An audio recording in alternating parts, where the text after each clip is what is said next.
स्वागत है आपका हमारे online learning channel Krishna education पे। तो हम बात कर रहे हैं प्रश्नावली 16.1 क्वेश्चन नंबर 9 के बारे में। इससे पहले के जो हमारे सवाल है और इस प्रश्नावली की जो बेसिक फॉर्मूला है वो हमने इससे पीछे के वीडियो में देखे थे। उसका जो लिंक है मैं आपको डिस्क्रिप्शन में प्रोवाइड करवा दूंगा। तो देखिए क्वेश्चन नंबर 9 में क्या कहता है, इसको किस प्रकार से हल करें। क्वेश्चन नंबर 9 है हमारा, एक कमरा 10 मीटर लंबा, 8 मीटर चौड़ा, 6 मीटर ऊंचा है। तो सबसे पहले कमरा क्या है, घनाभ है। आपको ये पता समझाना चाहिए, लंबाई चौड़ाई ऊंचाई मतलब क्या है, घनाभ। देखो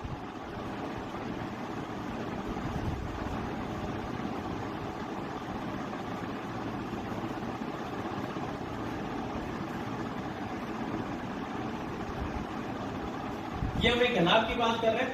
इसकी लंबाई हमें दे रखी है 10, ये हमें दे रखी है 8 और ये दे रखी है 6। सारे ये क्या है, इसने कहा है इसमें लंबी से लंबी कितनी छड़ आप रख सकते हो। 5 मीटर की छड़ रख पाओगे, 10 मीटर की रख पाओगे, 12 मीटर की रख पाओगे, कितने मीटर की। देखो मैं अगर सीधी छड़ को पकड़ के ऐसे लेके आता हूं तो मैं कितनी लंबी रख पाऊंगा, 6 मीटर। मैं छड़ को ऐसे लेके आता हूं तो कितनी रख पाऊंगा, 10 मीटर। छड़ को अगर चौड़ाई के सामने से लेके आता हूं तो कितने रख पाऊंगा, 8 मीटर।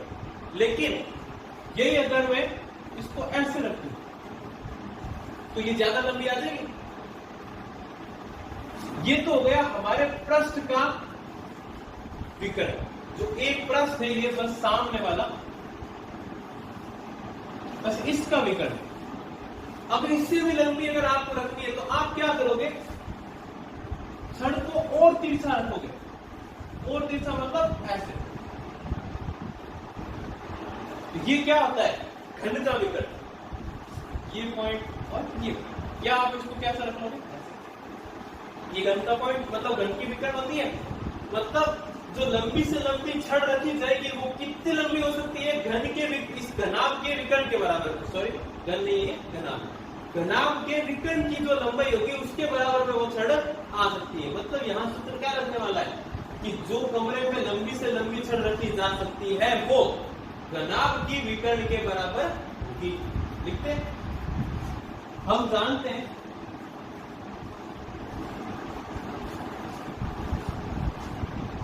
यह कमरा एक घनाभ है, मतलब क्यूबॉइड है। तो इसमें रखी जा सकने वाली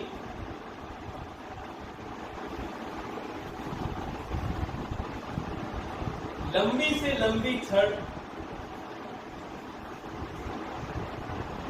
जो लंबी से लंबी रोड होगी वो क्या होगी, कमा घनाभ की, घनाभ नहीं, हम बात करने लग गए कमरे की, कमरे की विकर्ण के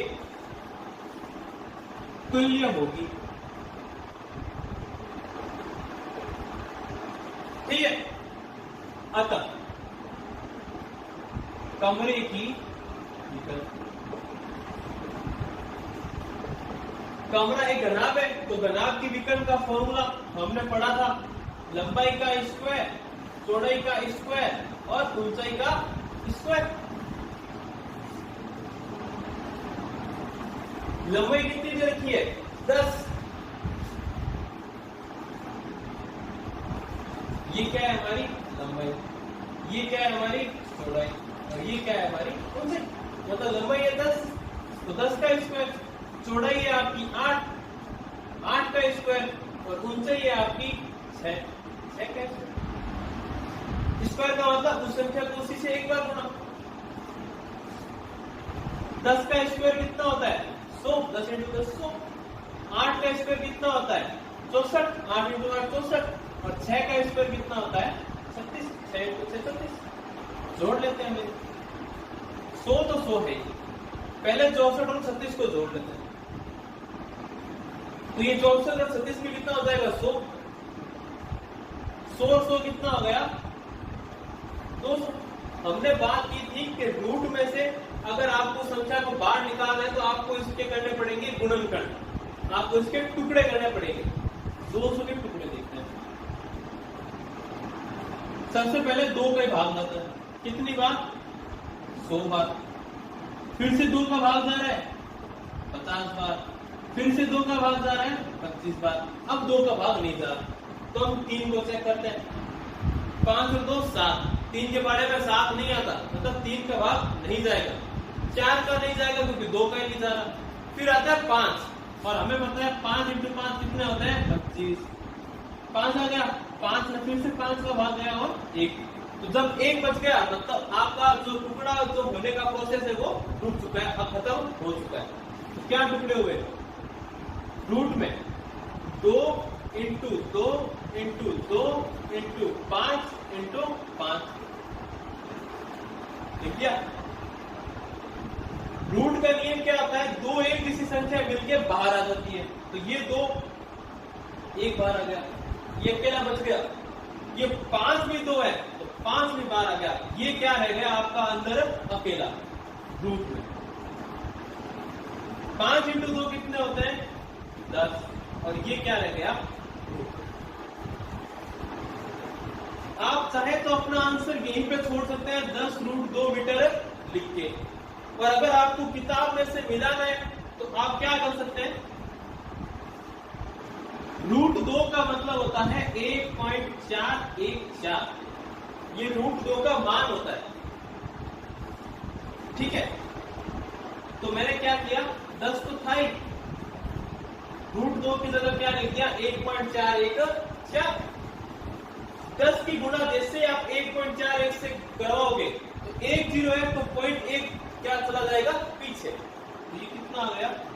14.14। पॉइंट के बाद में जब भी संख्या को बोला जाता है तो अलग अलग बोला जाता है। इसको ऐसे 14.14 नहीं बोलेंगे, इसको बोलेंगे 14.14। बात सारी क्या चल रही थी?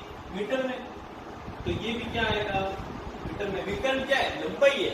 लंबाई हमेशा किसमें होती है? मीटर। तो ये आपको क्या हो गया? ठीक है, अगला सवाल देखिए।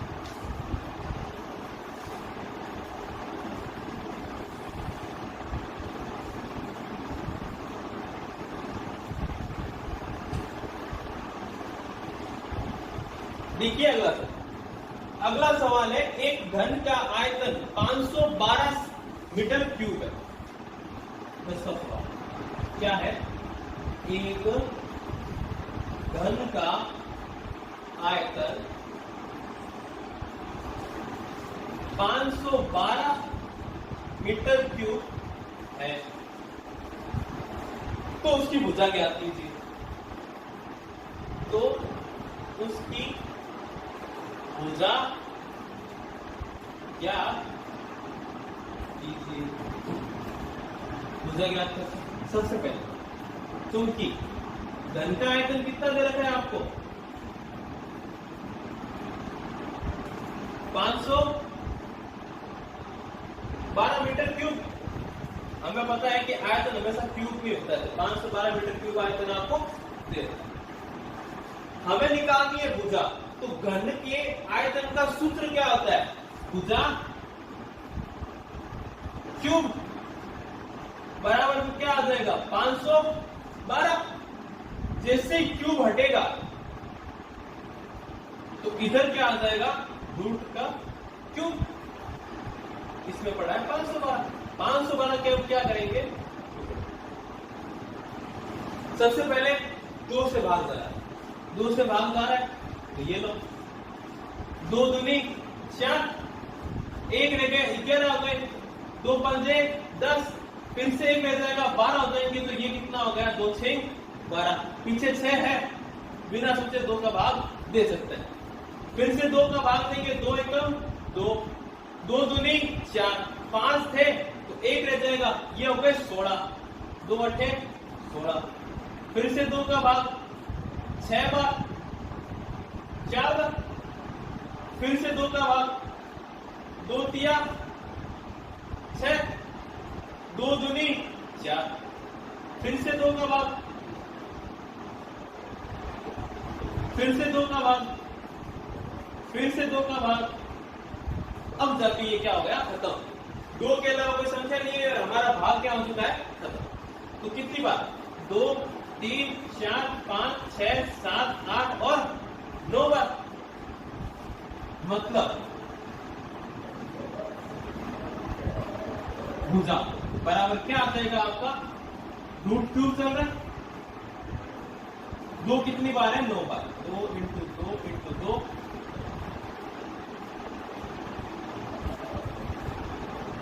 3 4 5 6 7 8 9। √3 का नियम क्या होता है कि एक साथ 3 संख्याएं एक जैसी बाहर गुणा में है तो निकल जाती है। तो ये लो 2 बाहर, फिर से 2 बाहर, फिर से 2 बाहर, 2 इंटू 2 4, 4 इंटू 2 8। तो भुजा कितनी आ गई, 8 मीटर, क्योंकि आयतन किसमें था, मीटर क्यूब में। तो भुजा किसमें आ जाएगी, मीटर में। ये आपका क्या हो गया, आंसर। इतना ये आसान सवाल था आपके सामने, ठीक है, कोई दिक्कत नहीं है। अगला सवाल करते हैं।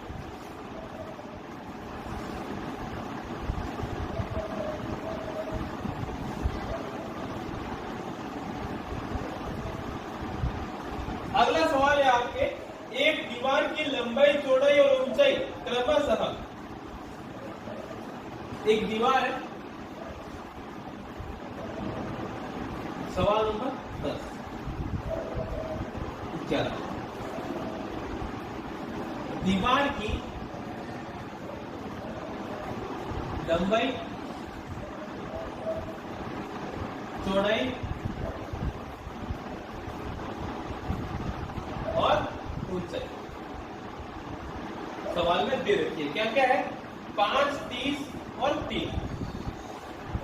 5 तो है मीटर में, 30 है सेंटीमीटर में, और फिर से जो आपको ऊंचाई दे रखी है 3, वो भी है मीटर में।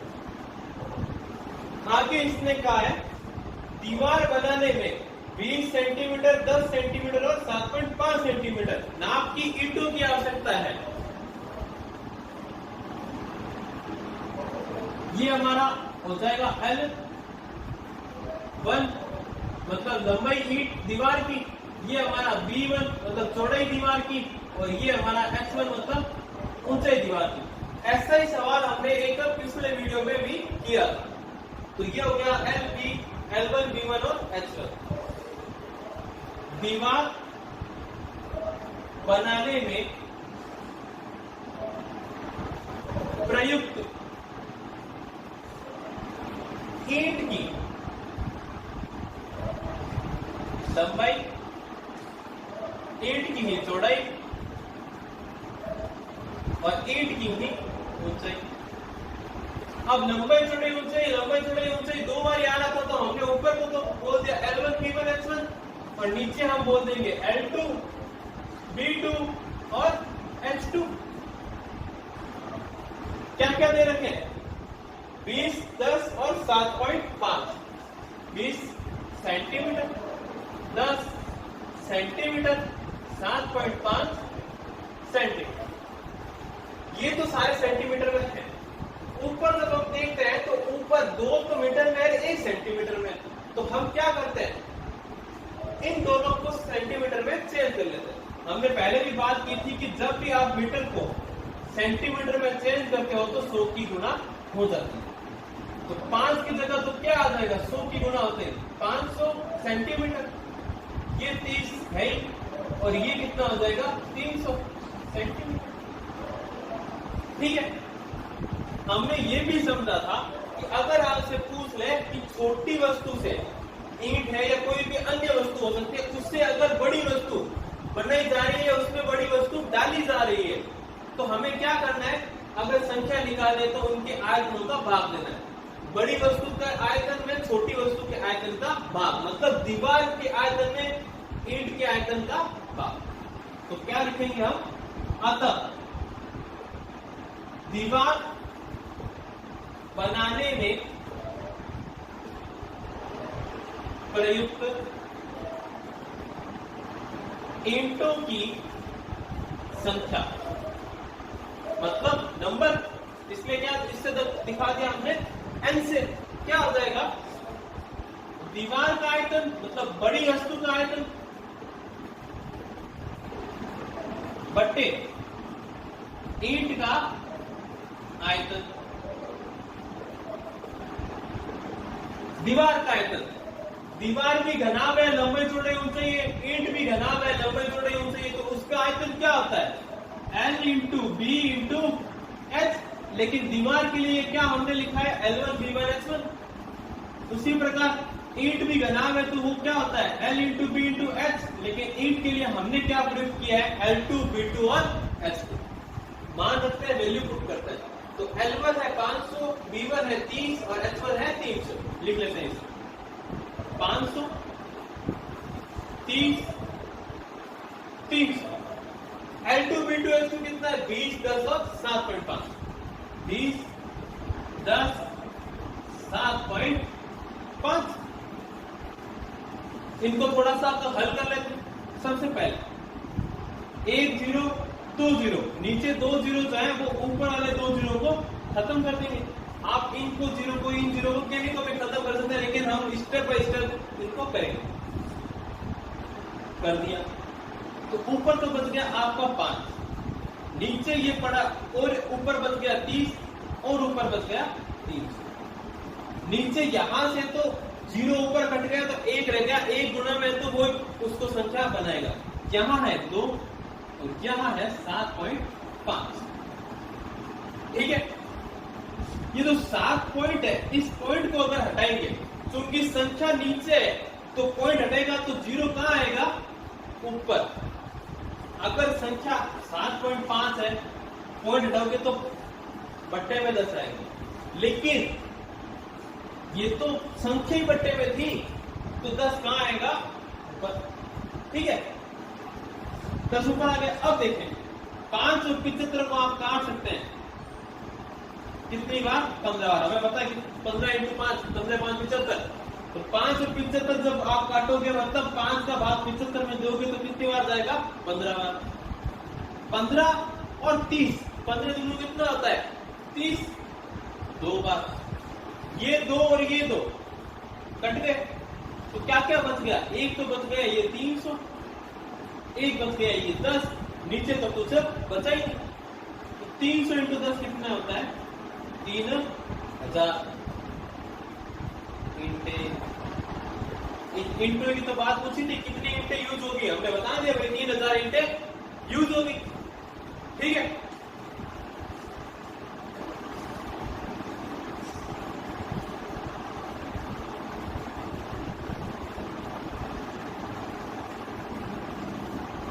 हमारी इस प्रश्नावली 16.1 का लास्ट सवाल देखते हैं। लास्ट सवाल क्या है, एक घनाभ की लंबाई चौड़ाई और ऊंचाई का अनुपात 5:3:2 है।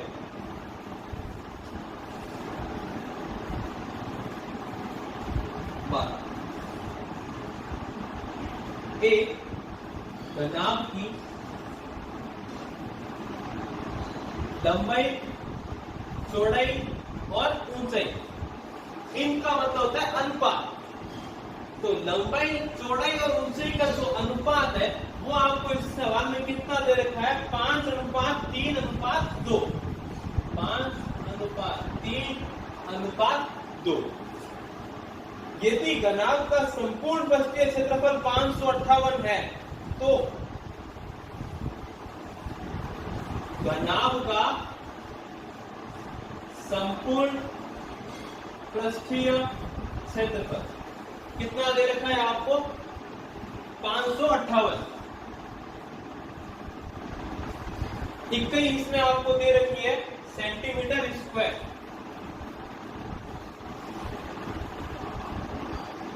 कोरों की माप ज्ञात कीजिए। कोरों की माप ज्ञात कीजिए।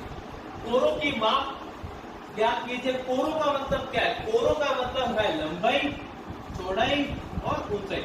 अभी देखो आपको लंबाई चौड़ाई ऊंचाई का मान नहीं दे रखा, आपको तो दे रखा है अनुपात। जैसे कि हम एक बात करते हैं, राम है और श्याम है। राम के पास है 100 रुपए और श्याम के पास है 50 रुपए। तो इन दोनों के रुपयों का अनुपात जो होगा R/S, 100 अनुपात 50, किसके पास 100 थे, इसके पास 50 है। ये देखो 50 के पाड़े से कट रहा है 2 बार, ये भी 50 के पाड़े से कट रहा है 1 बार, तो अनुपात तो क्या आया 2 अनुपात 1। तो इसका मतलब ये थोड़ी ना है कि राम के पास 2 रुपए और श्याम के पास 1 रुपए, नहीं, इन दोनों का अनुपात ये है। तो हमें अनुपात दिया गया है, हमें ज्ञात क्या करना है, असली इनका माप, कोणों का मतलब लंबे चौड़े ऊंचाई का माप आपको ज्ञात करना है। करते आंसर माना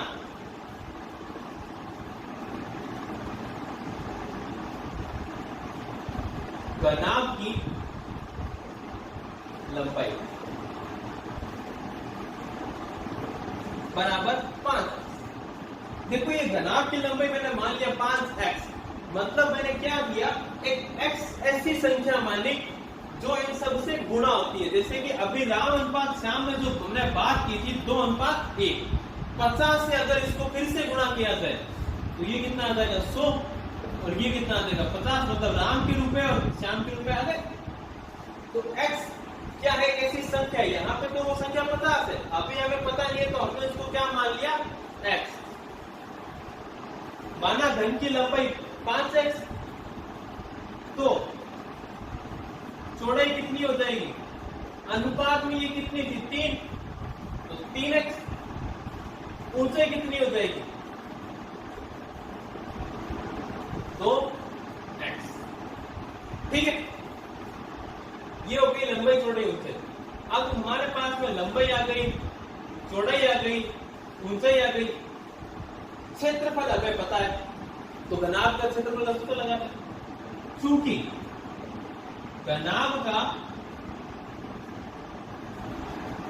संपूर्ण पृष्ठीय क्षेत्रफल कितना होता है, 2 ब्रैकेट में लंबाई इंटू चौड़ाई प्लस चौड़ाई इंटू ऊंचाई प्लस ऊंचाई इंटू लंबाई, 2 तो बाहर पड़ा है। लंबाई की जगह क्या है 5x गुणा 3x प्लस 3x गुणा 2x प्लस 2x गुणा 5x, 2 तो बाहर पड़ा। देखो ये है 5x और ये है गुणा में 3x, 5 और 3 तो सीधे गुणा हो गए, 5 इंटू 3 15, x और x जब गुणा होंगे तो वो बन जाएगा x स्क्वायर, 2 इंटू 2 जब आप गुणा करते हो तो वो बनता है 4। इसका मतलब क्या है, ये 2 का स्क्वायर होता है, x हमें पता ही नहीं है क्या है, तो इसलिए हमने क्या लिख दिया इसको x स्क्वायर। घनाभ का संपूर्ण पृष्ठीय क्षेत्रफल आपको दे कितना रखा था 558 plus 3 into 2 6 x square, 2 into 5 10 x square, बराबर में क्या चल रहा है आपका 558। ये 15x स्क्वायर, ये 6x स्क्वायर और ये 10x स्क्वायर। हम x स्क्वायर को कोई अगर और वस्तु मान ले, जैसे कि मान लो x स्क्वायर एक save, 15 save plus 6 save plus 10 save, तो क्या हो गया 15 और 6 21, 21 और 10 31 सेव। उसी प्रकार इनको जोड़ेंगे तो ये कितना आ जाएगा 31x स्क्वायर, बराबर में क्या है आपका 558। 2 इंटू 31 कितने हो जाएंगे 62, 2 एकम 2, 2 दिया 6, x स्क्वायर का x स्क्वायर। सवाल जब भी करते हैं और अगर हमने मन से कोई चीज मानी है तो हमें उसका मान निकालना होता है। हमने मन से क्या माना है x का मान निकालना है। x स्क्वायर तो पड़ा है एक साइड में, 62 गुणा में तो इधर आएगा तो क्या हो जाएगा भाग में, 558 भाग 62, इस भाग को हल करते हैं। सबसे पहले 2 के पाने से काटने की कोशिश करते हैं, कट रहा है पीछे 8 है पीछे 2 है, 2 एकम 2, 2 दूनी 4, 1 रह गया 15 हो गए, 2 साते 14, 1 रह गया 18 हो गए, ये कितना आ गया 9, 2 दूनी 18, नीचे ये क्या आ गया 31। आगे इसको कोशिश करते हैं, 31 के पाड़े 31 को अब सीधे बोलना पड़ेगा क्योंकि 31 एक अभाज्य संख्या है, 31 में सिर्फ 31 के भाग आता है या 1 का, अब आपको लगाना पड़ेगा 31 का इसमें भाग, तो 31 का इसमें भाग जाएगा 9 का, गुणा करके आप चेक कर ले, 9 एकम 9, 9 दिया 27 आ रहे। एक्स स्क्वायर बराबर क्या आ गया 9, तो एक्स बराबर कितना आ जाएगा √9। 9 के टुकड़ा अगर अपने बात करें तो सीधा 3 का भाग जाता है, कितनी बार 3 बार, तो 9 का टुकड़ा क्या होता है रूट में 3 × 3। रूट में से 2 एक ऐसी संख्या हमेशा एक बाहर निकलती है, मतलब x कितनी आ जाएगी आपके 2 मिलके एक बाहर निकल गया, x बराबर क्या आ गया 3। देखिए लंबाई थी 5x, x अब कितना आ गया 3, तो लंबाई कितनी हो जाएगी 5 × 3, चौड़ाई कितनी हो जाएगी 3 × 3, ऊंचाई कितनी हो जाएगी 2 × 2। क्योंकि x बराबर 3 है तो लंबाई बराबर 5x, मतलब 5 × 3 कितना हो गया 15। क्षेत्रफल किस में था सेंटीमीटर स्क्वायर में, तो लंबाई किस में आ जाएगी सेंटीमीटर में। ये हो गया आपका लंबाई का आंसर। चौड़ाई कितनी है 3x, मतलब x की जगह क्या लिख दो 3, 3 × 3 कितना होता है 9 सेंटीमीटर। उसके बाद में क्या बच गया ऊंचाई, वो कितनी है 2x, x की जगह क्या लिखना है 3, 2 × 3 कितना होता है 6 सेंटीमीटर। अतः L बराबर तो आ गया आपका 15, B बराबर आ गया आपका 9 और H बराबर आ गया आपका 6 सेंटीमीटर, सेंटीमीटर और सेंटीमीटर। ये आपका क्या हो गया आंसर। इसने कहा था लंबाई चौड़ाई ऊंचाई निकाल के बता दिए, कोरों की माप, ये लो कोरों की माप निकाल के बता दी। इसी प्रकार आपकी 16.1 जो है वो खत्म हो गई। अंत तक बने रहने के लिए आपका शुक्रिया। आगे की वीडियो हम अगले नेक्स्ट में बात करेंगे।